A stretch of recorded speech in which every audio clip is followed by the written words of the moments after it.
神龛一样的哈，它没字儿哈。当时可能是贴或者是在刻，就是为某一些皇家的这些御册呀或者文书啊、圣旨啊，特别盛放郑重的盛放的这么一个官皮箱啊。所以呢，这件作品呢是香港这个嘉木堂曾经经手过的一个旧藏啊，在这个《明式家具20年经典录》里面也有注录啊。那么多位专家都说它是一件就是存世的孤品啊。那么如果是收这种箱子类的明式家具，这个可以说是非常难得一见的一件作品啊。一个非常简约的哈，就3块板这么一个小条桌哈，就是明式的一个极致了吧？对。那么这个是我们也是哈，封面封底的作品，就是一个大型的明式的这个哈，这个全素的一个啊，这个素板围子的这个大罗汉床啊，可以说它不施任何的雕花装饰啊，那么纯粹以材料美、结构美来体现这个明式家具的这个它的这个美感。那么它其实罗汉床呢，它并不是寝具，它其实是在厅堂时候小坐的这么一种啊。那么在一个空间里面，它通常都是一个中心啊，那么可能在上面这个小憩啊或者交谈的这么一个中心家具，所以它的级别就非常的高。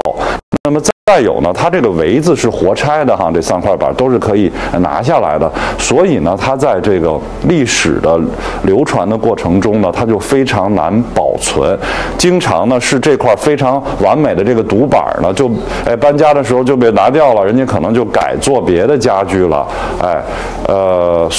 由于在运输的过程中吧，所以原装3块围板的这种罗汉床就极其的罕有。那么这一件我们拆开来看了之后呢，它下面的这个损动啊和这个本身的那种皮壳啊位置啊都是完全一致的，所以这个可以说是明确的啊，就是一直300年来一直是完整传世的板子这个围板没有换过的这么一件这个大罗汉床，皮壳用料也都是非常的一致啊。那么从这个角度讲，在市场上也就大概有6、7件吧是这种水平的啊。那么这个呢也是一个第一次露面的一件罗汉床，你可以看到它的这个所谓叫香蕉腿嘛，这个弧度哈，内卷马蹄非常的雄浑。那么用料可以说不吝用料，而且很有这种力度哈。然后和它的这个围板上的像流水一样的这种黄花梨的纹饰、黄花梨的木料就配合的非常的相得益彰吧。咱们顺着这边刚才有床了有柜了，那么是一个条案架几案。我们上次的有一张这个5000多万成交的随性草堂的收藏，那么这也是随性草堂的收藏，是一个体量比较小的架几的翘头案。它的可爱之处就在于这个小翘头它这个非常的俏皮，然后这个很生动、很灵动那么就是说还是有一种江南的这个或者苏北地区的这么一种特征的一件家具。然后我们在上面陈设了一件窝角的这个大理石的这个黄花梨的屏风，所以这个意境就还是比较有这种明式的味道然后桌子类的这是一个1腿3牙一个方桌方案，然后影幕的芯儿，所以它和黄花梨呢又形成了一个材质上的对比。影幕软一点，它的鬼脸非常的丰富，像一个抽象的这个作品一样，然后和黄花梨的这个木质又形成了一个深浅的对比，有一些趣味性，也是当时明末清初很流行的一种做法。那么这是一张画案圆果圆天，这个它就是用这种都是用圆来圆形椭圆形来体现圆包圆，然后都是这样的2条，所以这也是一个很实用的一个这个文人气的一个画案。对那么我们就先来这个古琴区，那么这个我们做了一个琴史的这么一个设计了哈，那么就是为我们等于这个夜场有一个单独一件作品的专场啊，叫这个明代第一琴啊飞瀑连珠琴，做了一个特别的专场和它一个琴史。那么我们进来看看这个正面这个琴的这个造型。连珠式啊，连珠式的一个这个现在看是黑漆，其实这个内胎可能是红褐色的，对。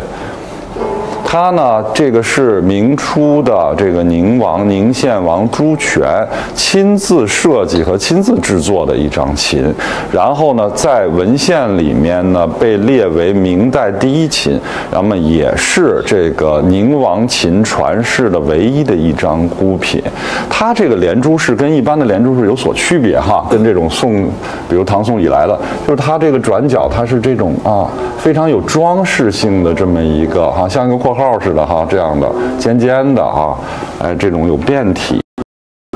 的这种感觉，所以它是一个变体的连珠式，然后琴头呢也是比较宽厚的。那么它的这个更多的信息是在它的背面，所以一会儿可以看看它的背面，对，有很多铭文。那么宁王呢，这个可以简单介绍一下明朝的这个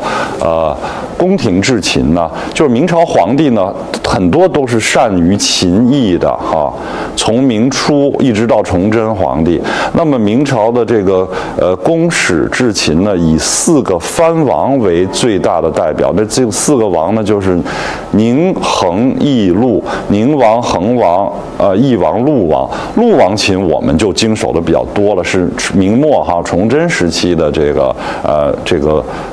陆王，他的制琴可能有几百件这个传世。但是第一个藩王就是宁王朱权，这个朱权呢，他制的琴呢，可是就仅此一张，就是我们这张飞瀑连珠。那么宁王朱权呢，这个人也很有传奇色彩，他是这个朱元璋的儿子了，这个永乐的这个兄长。他呢被封在内蒙的这个大宁城，所以叫宁王。那内蒙这地方其实是边关了，所以呢，他其实是一个习武之人，等于是被朱元璋派在这个非常要塞的这种边地来对付蒙古的。那么在永乐的靖难之役的时候，永乐朱棣呢就争取了宁王对他的支持，但是永乐他成功的这个，你说他篡位也好登基也好呢，他并没有给宁王任何实权，而是把他调离了他的这个大宁城那么也不让他去他想去的，像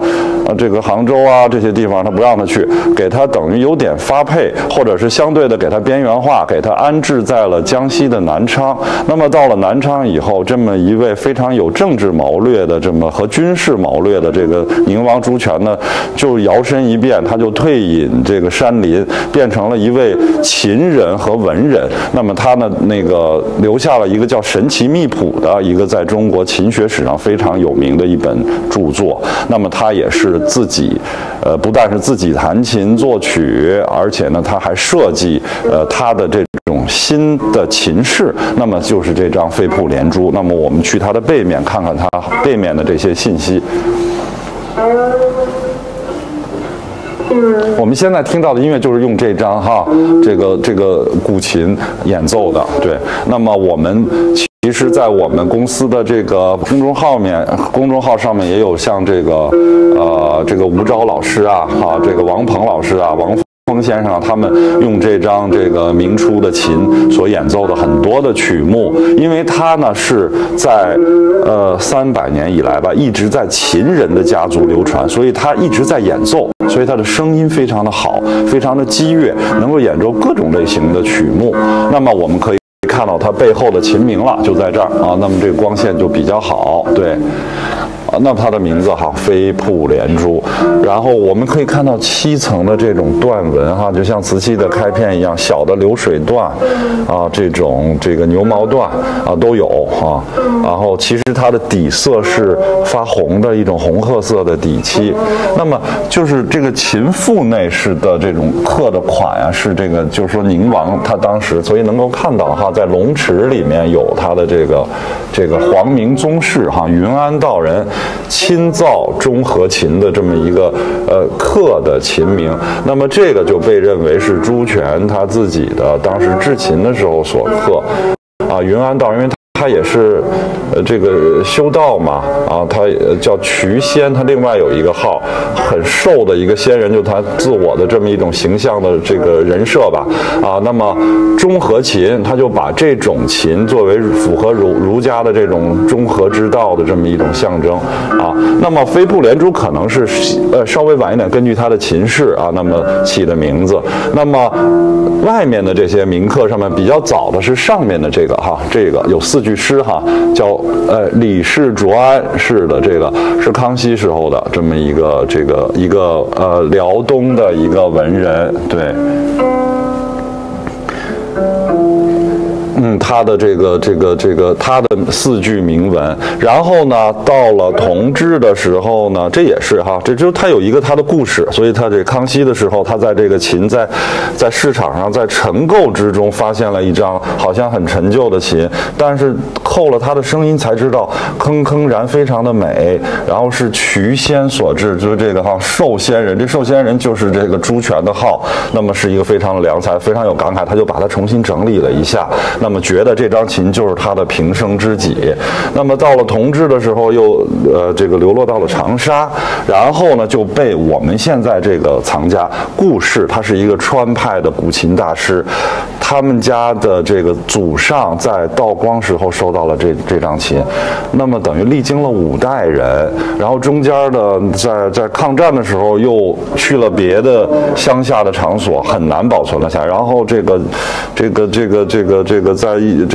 这个文革时期吧，好像又流落出去了，等于80年代的时候回到他们家，所以呢，非常的是一个姓氏吧，等于他们家人历经5代各种磨难，但是现在还是这张琴还是很完好的，能够呈现给大家。那么关于他的这种出版的资料就无数啊。那么顾氏家族里面弹琴最有名的就是这位哈顾梅庚先生啊。哎，你可以看看，刚好拍一下吴钊先生在讲，哎，和顾梅庚的交往。所以他们这2个人是塑胶。今年我看见这把琴就很亲切，对，因为这是他们顾家的一个传家宝。哦，我是跟这个琴特别有缘。对。所以就是说，这张琴呢，在中国古琴界也是赫赫有名，然后有可能十几个重要的出版和著录吧。所以等于这次露面呢，也是一件幸事嘛。因为其实，它的年代虽然是明代，但是明初哈，相当于我们瓷器所谓经常说的宣德到正统，因为它是像洪武的生人嘛，对，宣德到正统时期的，等于明初在这个15世纪中期的啊，那么也是历经有500年了，这么一个重器吧，啊，我们大概是1000万以上。那么其实比起同时代的，不能这么比哈，但是其实它比同时代的，比如永宣青花来说，它的这种稀缺性更少。那么其实这个价位嘛，也是适合这个大家来关注的一件作品。那么下面我们就来这个其他的家具，然后往这个瓷器区走啊。这个就简单的过一下哈，紫檀的一对哈方凳。黄花梨的长方凳，正方的多，长方的就比较少。那么这是一些小件的哈家具，小炕桌，然后像这种哈箱子哈，非常用料非常的细腻哈，有机会摸摸的话，它这个那种如锦缎一样那种木质就能感觉出来。紫檀的官皮箱，这是一个哈女性用的一个梳妆的一个镜台啊。明式家具的非常典型的哈，叫四出头，体量不大，但是它用料很壮实，就是够这种，真是够这种晚明啊。中间你看它也不设这个联邦柜，所以这个空间就显得很空灵，也是四出头里面比较别致的样式。这个呢是有注录啊，这个叫北京的老藏家费伯良先生的旧藏，在王世襄的这个明式家具研究里面也有注录啊。那么是一个这个高束腰的啊，带抽屉啊，带角花的这么一个方桌，很别致的一个器型，用料也是非常的精良。这张案子也是我们条案类的，这次是最好的一件啊，独板儿，然后这个翘头，凤纹、葵凤纹。那么这种细腻的哈，像玉雕一样的啊，这种青铜器和玉胶上面的变形的葵凤纹，有康熙和雍正时期的这种宫廷艺术的特点了啊。还有这种两炷香的这种体现哈，下面你看两炷香在结尾的时候，它要盘旋一下，变成了一个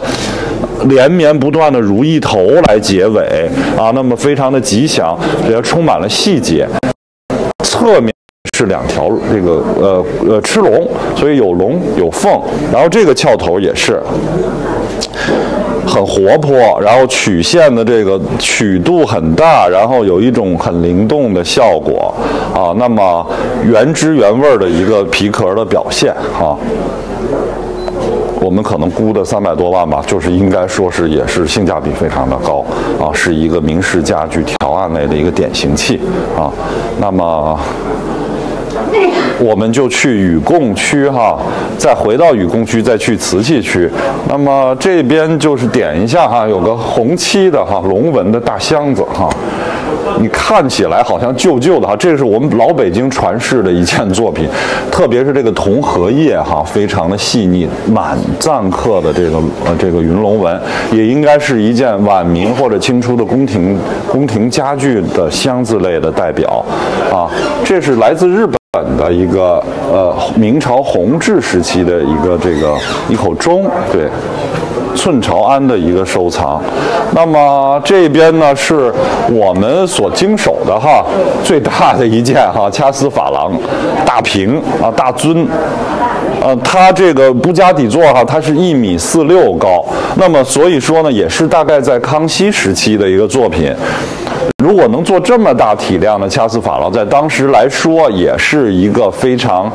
难的一件事情。当时可能也是为特地的一个宫廷场所所设计的。然后它的题材呢，2位仙人哈，就像这个哈，对对对，一个有字哈，一个叫风姓，一个叫姜姓。那么看到风姓里拿着一个阴阳啊，太极图似的。其实它是这个，一个是伏羲氏，一个是神农氏啊，拿着百草，拿一个灵芝，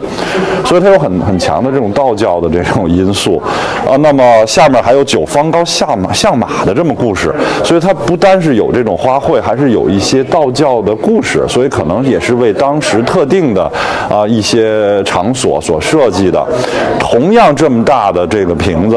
在欧洲只有在巴黎的叫塞努斯基博物馆有一件啊。那么这个可能是市场上见到的这么大体量的清早期的掐丝珐琅里最大的一件，200-300万的估价，我觉得也是一个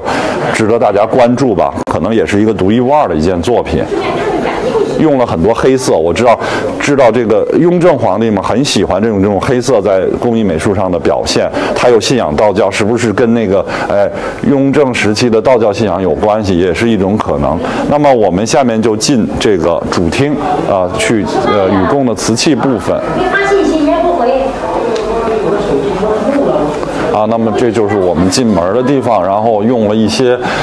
这个芭蕉扇哈，这个花艺，想为春开煽风点火，这个大概是这个意思吧，红红火火的花。那么我们一进来的，对，就是雨贡庄第一件哈，我们把它的这个展开图放在了墙上哈，对，它是一件这个。比较喜庆的哈，乾隆粉彩、乾隆洋彩的作品，就是这个乾隆洋彩白子闹春这么一个贯耳方瓶。那么从器型上讲呢，就是那么方瓶难做啊，一般的元器多，方瓶用这种雕镶的方式呢比较难以成型，所以呢也是比较少见，而且它是一个通景的图案。那么在一个宫廷园林的这个场景里面啊，几十个这个皇子皇孙吧，在这儿有舞狮的，有舞龙灯的啊，然后有这个乘船的，基本上是一个闹春的这么一个场景啊，因为就特别体现了乾隆时期这个子嗣繁衍的很兴盛的这么一种宫廷的这么一种喜庆的景象啊，同类作品可能也是只此一件，那么可能可以说是，比如说上元节呀，或者是在这种这个圆明园这种场景里面的这么一种很生动的体现。那么也是大概10-20年没露面吧，一件作品，对。估价是650到这个950万，对。一个通景的图案，那个龙灯在它的放在背面了，对。前面是舞狮，后面是舞龙，对。那么这个专场的瓷器当然是康熙之外就是乾隆，也是它的一个主线吧。那么这个霁蓝金彩的一个鸠耳瓶啊。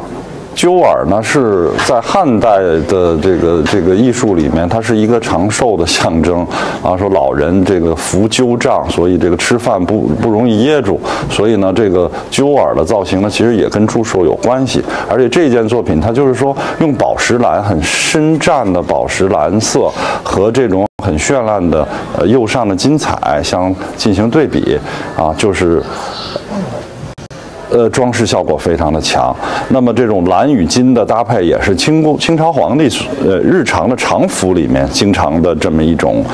色彩搭配吧。那么与同时代的像欧洲的瓷器啊也相关，因为你可以看到它用这种点法呢，其实是有一些西洋的这种表现这种明暗层次的这种方式。尤其在法国有一种皇家蓝瓷器嘛，开始是软瓷，后来变成了硬瓷，其实它的那个特征就是蓝彩和金彩的这种非常鲜明的对比。然后这件作品可能我们在图录上能看到，现在看不到，它的底款呢是大清乾隆年制的楷书款。那这种款制呢是在乾隆3年以前所特别使用的，晚期就不这么做了。所以这件作品呢，它等于在乾隆御窑里面是一个非常早期的一个标杆啊。那么这边呢就是一个也是乾隆一个粉彩的一个这个蝴蝶耳胭脂红地儿的一个小尊，中间就像桃源仙境一样啊，一个山水的一个场景的展现。那么尤其它比较有意思的是它这2个耳朵可以从侧面看到蝴蝶耳。那个小碗一会儿让他们谁看拿出来一下，他拍完了再看也行啊。对，蝴蝶耳就像蝴蝶耳，当然它第一是耄耋之年嘛，是一个喜相逢，都有这种非常吉祥的寓意在里面。那么另外一个呢，像庄周梦蝶嘛，它就是感觉是在一种梦境出现了。那这个梦境就是这个山水有这种小桃花的景致的这么一个山水的幻境啊。那么所以呢，这个作品的体量不大，但是非常的这个精巧。那么我们后来还查到了它有一个非常早的记录，就是在这个苏富比10周年1983年的时候就有一个比较早的一个上拍的记录，是一个蝴蝶耳的小尊。那么这个掌柜呢，就是大概扫一下这个元代的一个这个龙泉的大的筒炉，那么用这种浮雕的方式来表现这个缠枝的花卉然后这又有几件是康熙的作品。康熙呢五彩那么这是一个很有特点的，它是上海文物商店的旧藏在《清代瓷器赏鉴》这本书里有重要的注录。那么它的这个画艺就完全是这种大画家的水平这种团菊两只鸟的这种呼应的关系，然后用彩的这种丰富的程度包括右上的蓝彩是康熙时期的这种蓝中透紫的这种蓝彩，是康熙时期一种特别的创烧那么所以也是一个时代的创新的一个标杆就是说这件这个花鸟盘，然后单色釉的一个白釉的一个像一个水城一样马蹄尊，对。然后这个天蓝釉，这也是康熙时候单色釉的一个创新，之前都没有。那么很名贵，它其实是非常少量的这个跟青花那种骨料然后但是它是很匀净的这种淡淡的像月亮一样的月白色，其实就这种浅蓝色，仿铜器的一个花箍的造型，所以那些凸起来那些小点儿旋纹呢，都是很有金属质感，它就是为了仿铜器的青铜器的造型。那么这一件呢，来源于我们北京的一个老收藏，叫庆宽家族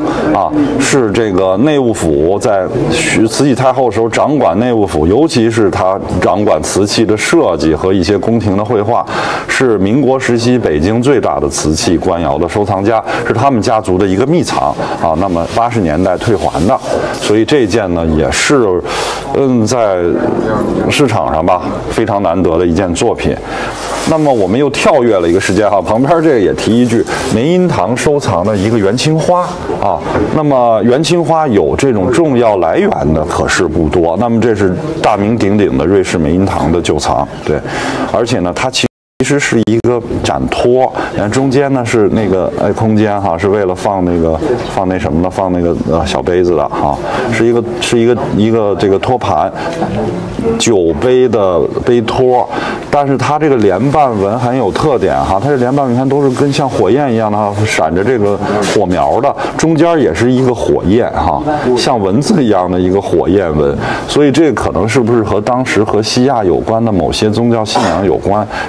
也未可知了总之是一个很独特纹饰的一件元青花的标准器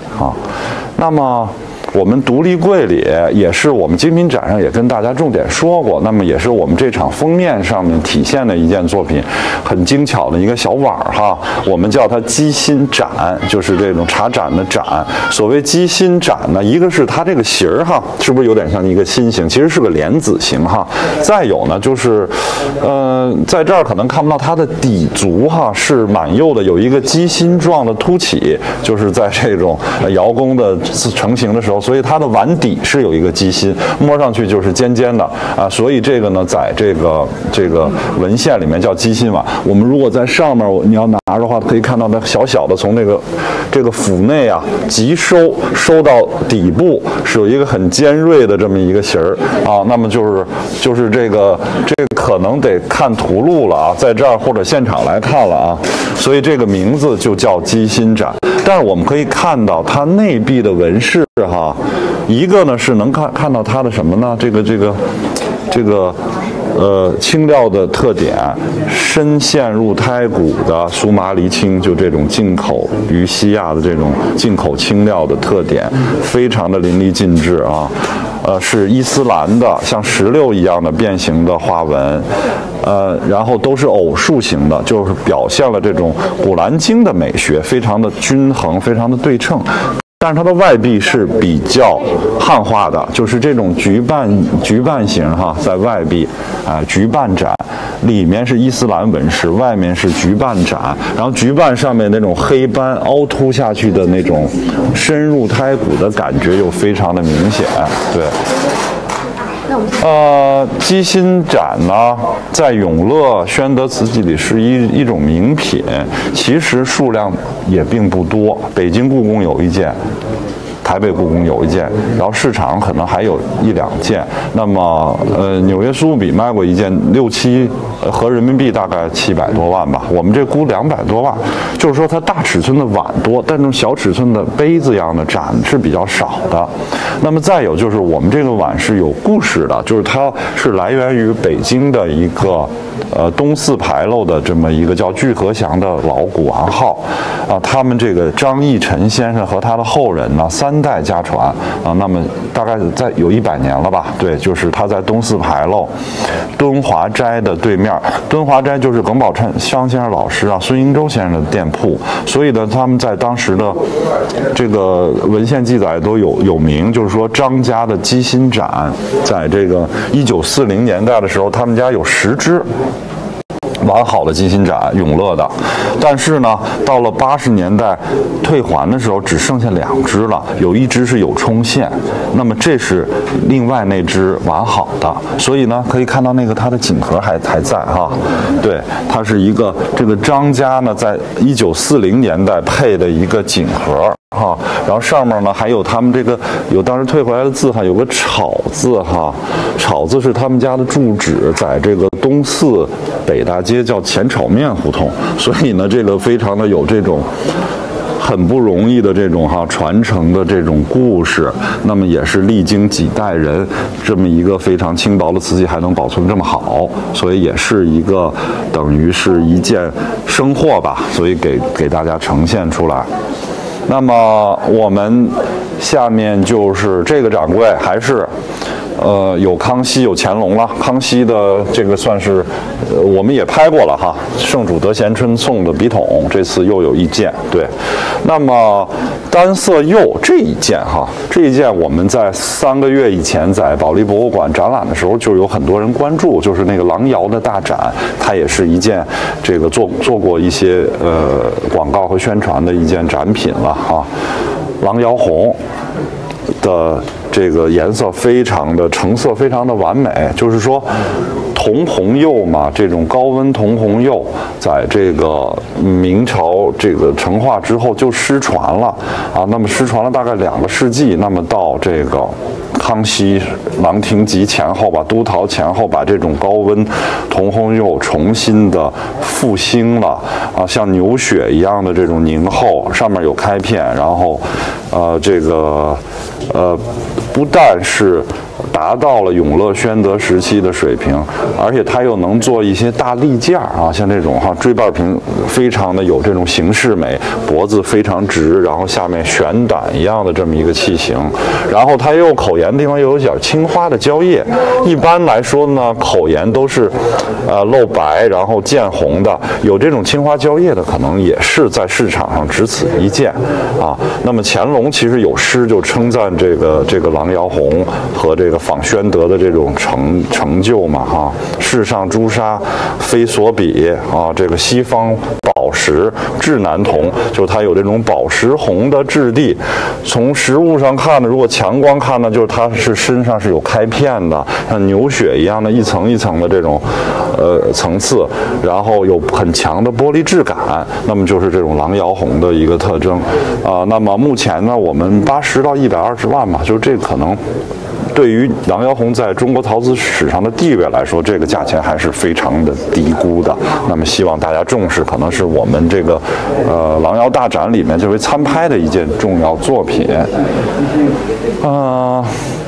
我们这个名字不是叫5福5代嘛，所以我们除了康雍乾3代以外呢，有一个展柜呢，我们是体现了嘉庆、道光的这个瓷器的一些成就。那么也给大家介绍一下。嘉庆啊，这个其实很有意思哈，它一共有这个12只呢，我们呢从陶瓷的烧造上看呢，它的用彩啊、造型啊完全一致，但是底款是不同的哈，有4只是嘉庆款，有8只是乾隆款。那为什么呢？这个其实就印证了清代宫廷历史的一个非常实证吧，就是说这是乾隆做那个3年年太上皇帝时候的作品。当时宫里有档案，就是说宫中还是以乾隆作为纪年，而且当时烧造的瓷器呢，说是一半用乾隆年款，一半用嘉庆的年款，所以这一套杯子就完全就把这一点给它证实了。哎，确实是同样的水平的作品，同样风格的作品，有乾隆的，有嘉庆的啊。就是当时乾隆皇帝虽然退休了，但他叫这个归正仍训政，还要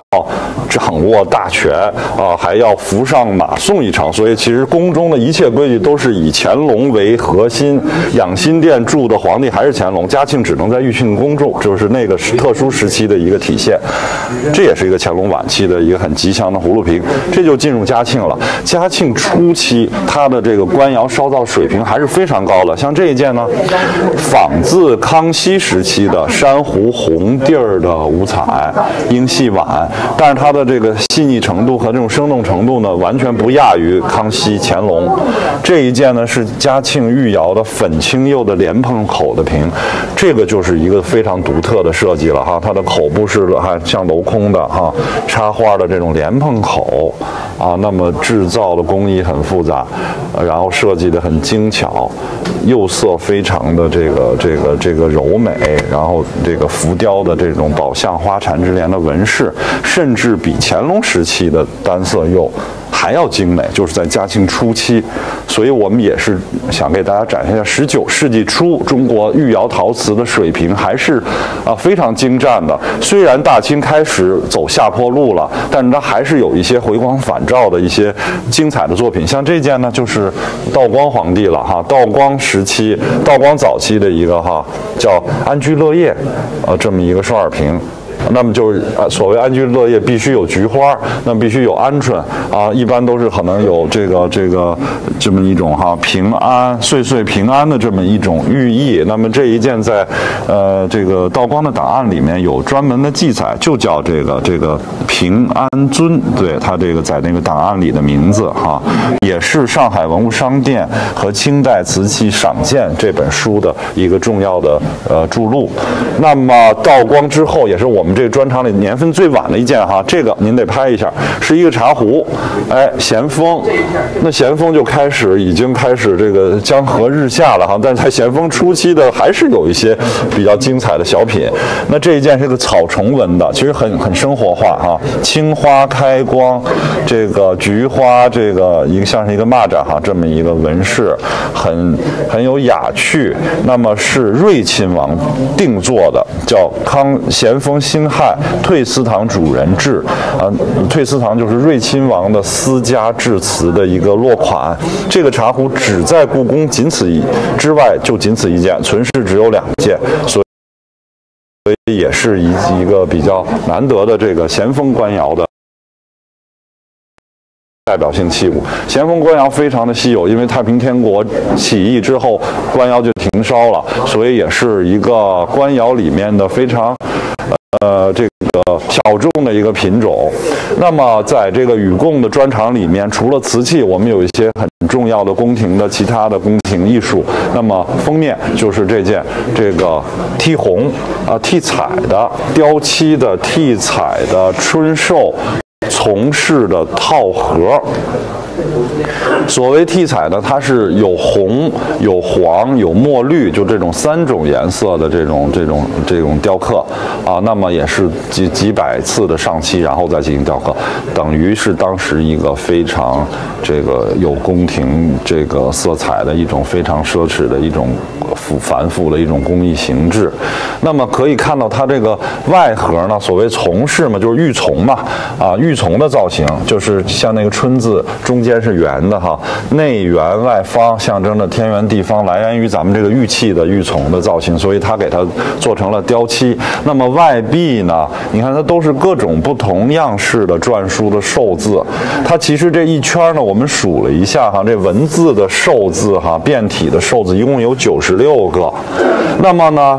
我们怎么凑这个百寿呢？就是每一个这个寿字中间不都有一个献寿的一个图吗？啊，神仙献寿图，这个四面有4个，所以和这个96个寿字加在一起，就正好是100个寿字，百寿。那么百寿之外呢，还要再加一个寿，在哪儿呢？就在这个盖面上。你看这个春字的中心哈，是个老寿星，南极仙翁的形象，等于是101个寿，所以这个就是乾隆时期无比吉祥祝寿的这么一个含义的一件作品。那么其实你要再回到中间看呢，这个春寿嘛，反正我们春开，所以也拿这个做了很多宣传。下面是个聚宝盆，有珊瑚，有犀角，有盘肠，有金元宝，所以这个确实是一个非常吉祥的寓意。再有就是这个盒子一般都是外盒有，内小盒都丢了，但这个是全的。那么是里面的4个方的小盒是什么呢？如意万年，天地同春啊，这么也是这个吉祥寓，里面可能放一些珍丸呐，然后这样的一个作品，所以它保存的非常的完美。漆器也是被低估的一个品类吧？对，其实它比起同类的瓷器来说，当时更加的稀有，更加的费工费时费料啊。那么其实目前呢，我们这个600万左右的一个估价，也是一个非常这个性价比很高的一个，希望大家重视的一个宫廷艺术的一个品种。那么完全是达到了一个博物馆级，在香港中文大学博物馆做过展览，在保利艺术博物馆做过展览，有几次的这个出版。那么如果是收藏雕漆、中国漆器的这个藏家，应该是一次非常难得的机会，然后希望大家来现场看一看这个作品。那么另外的掌柜呢，我们就是有一些宫廷的玉器和这个玺印，那么也是和雍正、乾隆啊这2位皇帝息息相关。那么比如说哈，一套这个玉册哈，叫《玉碑记》，乾隆的御笔，乾隆自己的书法，然后用这种华刻的方式制作在这个玉板上。那么这个《玉碑记》的是体现了乾隆对于玉器鉴定的一些他的心得，怎么仿古，怎么做旧，其实他当时里面都有提到，然后他和当时这个玉工姚姓的这个玉工交流的这么一个故事。那么中间的这个大印呢是红寿山，福建的寿山石，红寿山又有巧雕啊，这个怪兽我们叫异兽钮，似龙非龙啊，似这个虎非虎，然后很长的尾巴，然后它的尾部和头部用这种黄色的寿山石进行巧雕，身子是红色的。那这种红寿山的这个材质呢，在这个雍正时期和乾隆不是在康熙和雍正时期为宫廷这个玺印所常用。那么这个呢是雍亲王宝，就是这个在康熙48年吧，他被就是这个胤禛被晋封为和硕雍亲王，皇四子和硕雍亲王宝，等于是这个雍正在他继位之前的一方用印啊。因为雍正的印数量比乾隆要少很多，很多也是早年流失了，所以可能呢，这一件可能也是早年流散出去的一件，它在皇子时期的亲王印。那么有2个玉扳指，那么尤其乾隆皇帝嘛，他要这个遵守满洲的这种骑射的家法，特别这个提倡啊，要这个骑马，要射箭，所以它的扳指的制作就是为了这个骑射所制作的特别的这个玉的扳指，各种材质的扳指吧，是它的一个特点。那么这一方是一个乾隆御制诗的一个扳指啊，背面是一个这个图案是李广射箭图。那么正面的这首诗呢，它是在这个玉皮子上面，看的这种褐色上面哈，圆皮子上面磨平了，然后它雕刻的这个咏李广射虎欲射的这么一首诗，就是说李广有心无心的时候，这个箭可以射到石头里头；有心的时候却射不进去了。把这个故事和他的这个玉扳指啊，进行了一个很有趣的写了这么一首诗，等于是一个乾隆玉扳指诗和画意能对得上的一件体现啊。旁边呢是这个康熙时候的户部尚书啊，大司农啊王洪绪的一个是白芙蓉的印，在一些这个书画的这个名迹上面也都有潜盖的记录。在旁边是这个乾隆的儿子哈，著名的书法家了，成亲王永兴，他的一进斋印，但这个可能是过火，所以它的印面有一部分残缺了，但是这个整体还是非常有气势的一个云龙纹的大印。这边有些杂项呢，中间的这个啊，给大家说一下，就是也是刚才和我们那个永乐的鸡心小碗哈同一个收藏，张义臣的先生家的这个家传，因为他是一个回回的古玩商，所以他们家也是信仰这个伊斯兰教，阿拉伯文的，以这个赞颂真主为这个内容的这么一套炉瓶盒啊，铜炉、香盒、香瓶叫炉瓶三式。那这个阿文的这个炉瓶三式啊，最有名的就是正德皇帝时候的作品。那一件呢，就是底款是正德款，而且是明代风格的正德款。那么正德是明朝皇帝里面既尊崇佛教，又非常的这个崇尚伊斯兰教的这么一位皇帝，所以他的时期的阿文的瓷器和阿文的铜炉是一个他那个时代的特点啊。那么这是这么一套炉瓶盒。那么这还有几个玉的插品哈，这都是乾隆时期的工艺的特点了啊，也是有乾隆的御制诗，那么是一种诗画玉雕相结合的这么一种方式。那么禹贡专场的我们就基本上说完了。那么下面是一个同天晚上的这个陶瓷的雍正御窑陶瓷的这么一个夜场，我们的名字叫破陈雍正御窑妙境，这也是上一季搞过一场，这是第二场。所谓破陈是来源于雍正皇帝他的别号，他叫破陈居士，因为他在皇子的时候就潜心于这个禅修。那所谓要破除六尘，六根清净的意思吧，扰乱尘纷，然后所以他要做一个这么一个是有道之人的这么一个意思。但是他的品位呢，确实由于他在几十年居前底嘛，他自己文章里说过他的做皇子的时间非常长。在40多岁之前，他有大量的时间很清闲叫天地许清闲，朝廷容懒慢，所以他有很多的时间来做他的这种文化修养上面的事情，所以他的艺术素养非常的高。那么就体现了他所特别关注的御窑陶瓷的上面。那么我们就是现在看到这一场的封面，一对这个粉彩的牡丹纹的这个茶园。所谓茶园是清宫这个陈设档里对这种茶碗的小号茶碗的这种特有的名称。红牡丹特别的夺目，红牡丹，然后还有粉牡丹，然后还有这个几只小蜜蜂吧在旁边飞舞，就是这种这个名花倾国两相欢嘛，就是这个诗意可以说在这个碗上体现的非常好，而且它是一个展开的画面，然后我们可以随着这个镜头转一下，然后有两个非常很可爱的小的这个小野菊花，然后上面小团菊，然后上面是这个小蜜蜂，蜜蜂的那种层次它很有轻重缓急，用笔不多，很生动。然后呢，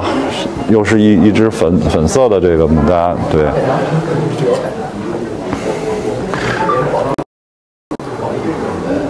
关键它是成双成对，然后这种大概10公分的这么一个器型，对。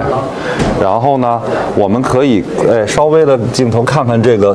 大红牡丹的这个局部对。就是说，这个我们其实是叫防红彩，或者叫抹红彩用这种含铁的这种釉上低温的红彩。但是这种抹红彩，应该说在康熙晚期和雍正时期达到了就是它有史以来的巅峰，非常的有层次。所谓像一抹红嘛，一抹红抹过去，然后这个叶脉的那种浓淡变化就有了，薄薄的，但是又非常的浓烈有质感，然后它上面那种明黄色的那个花蕊是凸起来的，基本上是用像珐琅彩一样的那种很浓重的这种料来点染的这个花蕊啊，有一种雕刻感，等于像立粉的效果，和那个牡丹本身那种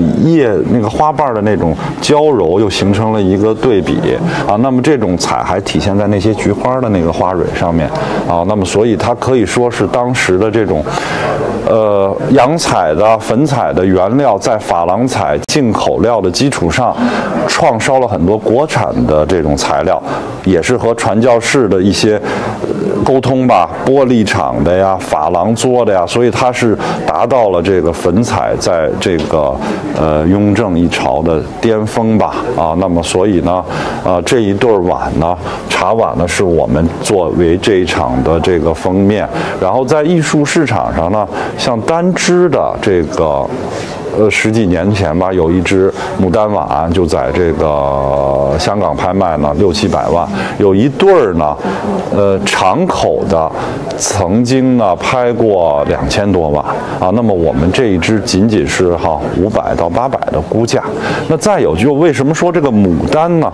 是这个雍正时候非常名贵、非常重要的一个题材呢？其实呢，就是说这个牡丹花呢是连接了康熙、雍正、乾隆3个皇帝他们一个情感的纽带。就是呢，其实康熙朝就非常喜欢牡丹。我们在珐琅彩上，我们曾经经手过一个有点小毛病的一个珐琅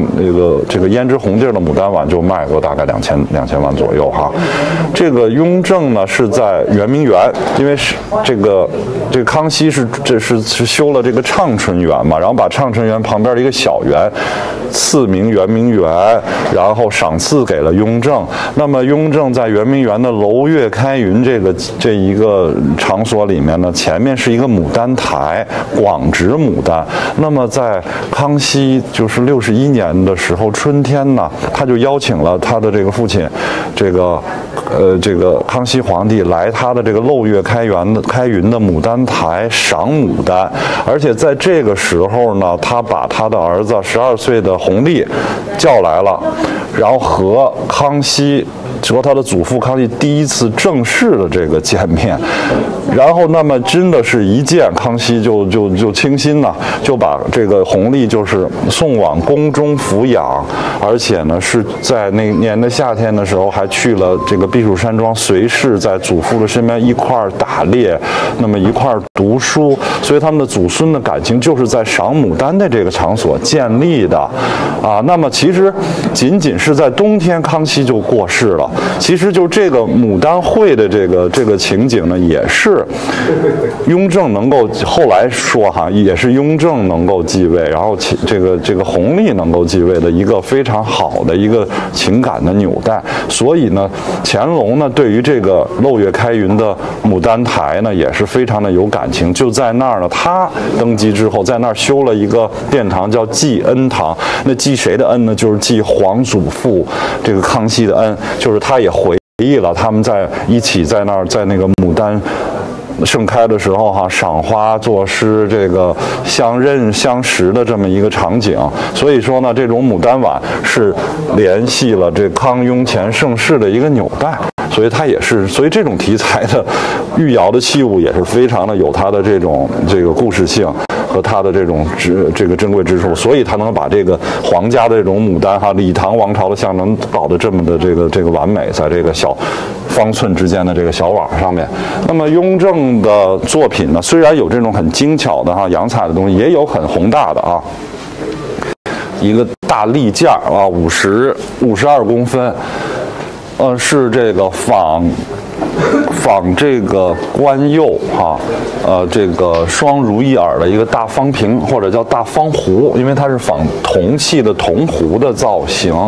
那么这种釉色呢，其实在这个唐英都陶的时候，在这个陶成记事碑里叫铁骨大官釉。所谓铁骨，就是现在看不到它的底胎的颜色是铁褐色的铁胎紫金土，然后大官呢是这个宋徽宗的年号嘛。所以就是仿宋官釉，在当时档案里叫铁骨大官釉。这个釉色其实在这个宋元之后也失传了大概这个几百年。这个明朝的时候有短暂的复烧，但是明朝的那种做法是完全是景德镇烧的，它和宋官的那种釉质釉色有很大的区别，比较玻璃质感强，比如成化的那种开片的仿官仿乳。所以呢，尤其晚明就更衰败了。那么这个釉色的复兴是在年希尧，然后唐英都陶的时候，尤其在雍正时期才真正的重新复烧的。那么他们呢，把宫内所藏的这些官釉、歌釉的作品，其实做了很多近代科学式的化验，然后还问了很多老的窑工，所以他能够把这种宋的官釉复兴了，就这种非常古雅的开片的这种青釉灰青釉，然后复兴了，非常的乱真。但是它比起这个宋代来说，有一个非常大的进步，就是它的胎骨非常的结实，所以它能够做非常宏大的作品。现在传世的宋官釉一般都是小碟儿、小喜小方瓶就到头了，20公分的，像这么大的利剑。那么我们之前还经手过一个60公分的，只有在雍正时期，他掌握了这个技术，用得非常的纯熟，所以他能够做出这么非常宏大的，又有这种宋代的这种宋词这种风韵的这么一个大型的作品吧。那么雍正一朝呢，就是以这个诸般的这个词义都达到了一个高峰。那么我们大概10几件吧，我们从这儿扫一下比如他复兴了这个成化的斗彩，成化的斗彩之外，它的彩呢比成化斗彩要丰富了，因为它有这种紫色的这种彩，也是一种这个雍正时候独有的。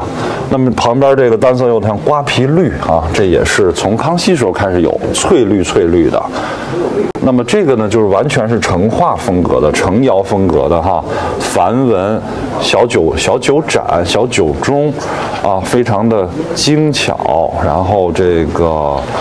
细腻、胎体坚韧轻薄，也是用这种方朗款为这个款制的书写特征。刚刚拿回来这个也是，这个是康熙雍正时候非常独绝的一个叫胭脂红那么这胭脂红色呢，拿在手里知道它那种粉红色特别的鲜艳，然后也被称为金红色。它来源于这个欧洲的这个一个德国传教士研制出来，以黄金作为成色剂的一种施彩的方式，最早是在铜胎的珐琅器上有的。那么这个中国的这个御窑厂把这种技术呢移植到了瓷胎上面，就更为的柔美，更为的这个浓艳。那么这是雍正的一个胭脂红的，里面带暗花，这个暗花现在这么不上手就看不出来了，所以它做的非常的微妙，非常精致的一个小茶园也是有雍正年制的4字款。雍正的单色釉那么有几件。茶叶末、窑变和这个粉青。那么现在有客人看是一件茶叶末的这个叫我们这也可以叫，它比一般茶叶末发黄一点叫鳝鱼黄。你看，尤其在这种灯光底下看，非常的漂亮然后是一种很古雅，但是很有层次的这种釉色。那么其实这个釉色是在唐宋时期的北方的一些小窑口烧造，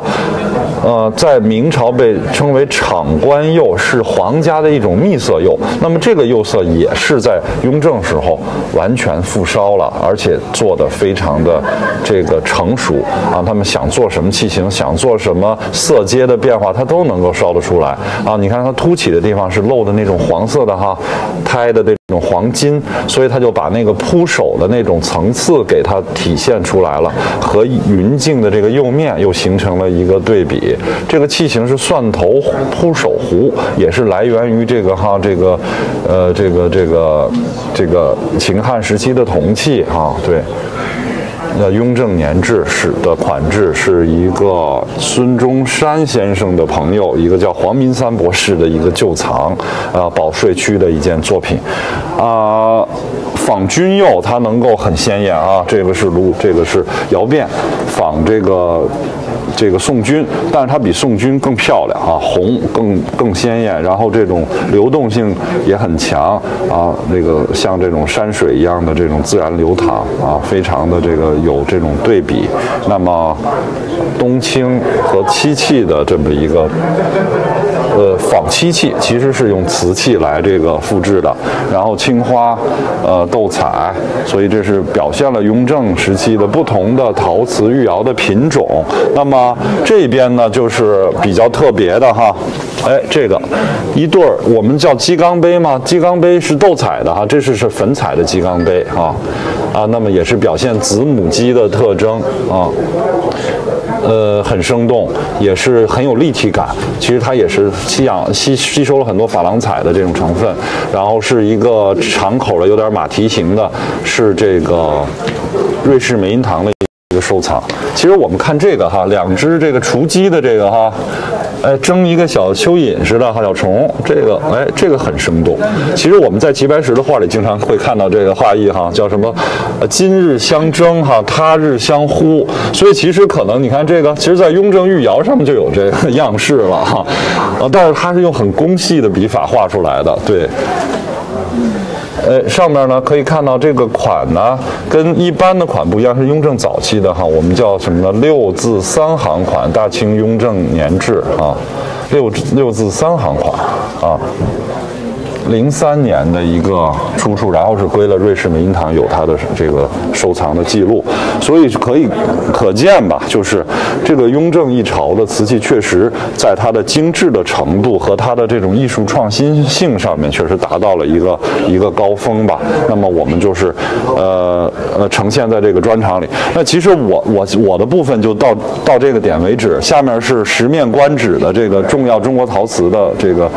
个专场，我们请我同事李家伟老师给大家继续播。